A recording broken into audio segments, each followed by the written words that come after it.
আসসালামু আলাইকুম ওয়া রাহমাতুল্লাহ। ধর্মকে অগ্রাধিকার দিয়েও যে কোনো দেশ উন্নতির শিখরে উঠতে পারে বলে মন্তব্য করেছেন জনপ্রিয় ইসলামিক স্কলার শাইখ আহমদুল্লাহ। তিনি তার ভেরিফাই ফেসবুক পেজে এক পোস্টে কথা বলেন, বিগত 50 বছর যাবৎ দেশের সকল সিদ্ধান্তে নিয়ন্ত্রণ করছে কথিত প্রগতিশীল শক্তি। এরা সবসময় ধর্মকে রাষ্ট্রের কেন্দ্র থেকে দূরে সরিয়ে রেখেছে। শুধু তাই নয়, তারা ইনিয়ে বিনিয়ে বলার চেষ্টা করছে উন্নতির পথে সবচেয়ে বড় বাধা হলো ধর্ম।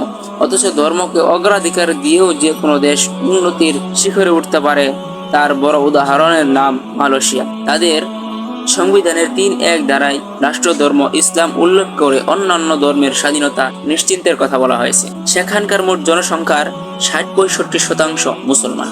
তার উপর ভিত্তি করে তারা যদি ইসলামকে রাষ্ট্রের কেন্দ্রে রাখতে পারে, সব কাজে ইসলামকে ধারণ করে তারা যদি বিশ্বের সাথে তাল মিলিয়ে এগিয়ে যেতে পারে, তবে বাংলাদেশের সমস্যা ঠিক কোন জায়গায়? শুধু মালয়েশিয়াই নয়, এমন আরো বহু দেশ রাষ্ট্র ধর্মকে স্বীকার করে তার আলোকে দেশ পরিচালনা করে এগিয়ে গেছে।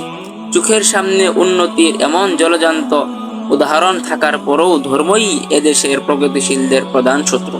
অথচ যুগের পর যুগ রাষ্ট্র থেকে ধর্মের বিযুক্তি আমাদের দেশকে কি দিয়েছে, কতটুকু উন্নত করেছে, এটা সময়ের বড় প্রশ্ন।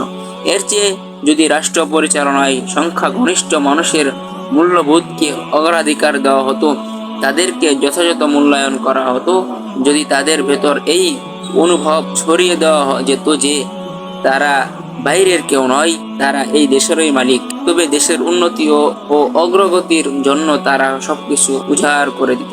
এতে দিন শেষে লাভবান হতো আমাদের এই দেশটাই। এই স্ট্যাটাসের সঙ্গে তিনি একটি কমেন্টসও জুড়ে দেন।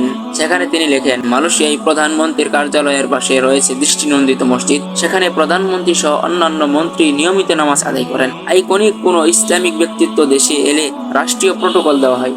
সেখানকার মন্ত্রী, এমপি সহ রাষ্ট্রের গুরুত্বপূর্ণ ব্যক্তি ইসলাম পালনের চেষ্টা করেন। নারী পুলিশের ইউনিফর্মে হিজাব রয়েছে। এগুলোর কোনো কিছুই যদি মালয়েশিয়ার উন্নতির পথে অন্তরায় না হয়, তবে বাংলাদেশের বাধা কোথায়? আরেক কমেন্টে জনপ্রিয় ইসলামিক আলোচক বলেন, গুটি কয়েক প্রগতিশীল এদেশের সংখ্যাগরিষ্ঠ মানুষের পলিসি নির্ধারণ করে আসছে। সংখ্যাগরিষ্ঠরা কিছু বললেই তাদেরকে বিভিন্ন রাষ্ট্রে চলে যাওয়ার হুমকি দেওয়া হয়। এভাবে দিনের পর দিন জনগণের গণ আকাঙ্ক্ষাকে উপেক্ষা করা হবে। এটাই কি কথিত প্রগতিশীলদের গণতান্ত্রিক আচরণের রূপ?